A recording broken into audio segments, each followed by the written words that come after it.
కౌన్ బనేగా కరోడ్పతి హిందీ బుల్లి తెరపై mega hit show. Bollywood megastar Amitabh Bachchan తో ఈ కార్యక్రమం మొదలైంది.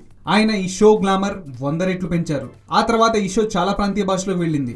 అయితే ఎక్కడా పెద్దగా ఆకట్టుకోలేకపోయింది. తెలుగులో మాత్రం సక్సెస్ అయింది. అందుకు కారణం నాగార్జునే అని ప్రత్యేకంగా చెప్పాల్సిన పని లేదు. అయితే ఇప్పుడు నాగార్జున స్థానంలో చిరంజీవి వచ్చారు. ఆశాజీవి మీ చిరంజీవి అంటూ తొలి ఎపిసోడ్ నుంచే షోను ఓన్ చేసుకునే ప్రయత్నం చేశాడు చిరు. నిజానికి మీలో ఎవరు కోటీశ్వరుడు అంటే చాలా మంది ప్రేక్షకులు నాగార్జునకి అలవాటైపోయారు. ఇప్పుడు ఈ స్థానంలో చిరంజీవిని చూడడం అందరికీ కాస్త కొత్తగానే ఉంది. ఇద్దరి మధ్య తేడాల్ని గమనిస్తే నాగార్జునతో పోలిస్తే మెగాస్టార్ స్టేజ్ పై మాట్లాడితే కాస్త నాటకీయంగా ఉంది. నాగ్ను చూసిన ప్రతిసారి అలవోకగా చేస్తున్నారే అన్న ఫీల్ కలిగేది. కానీ చిరంజీవి అంత ఫ్రీగా కనిపించడం లేదు.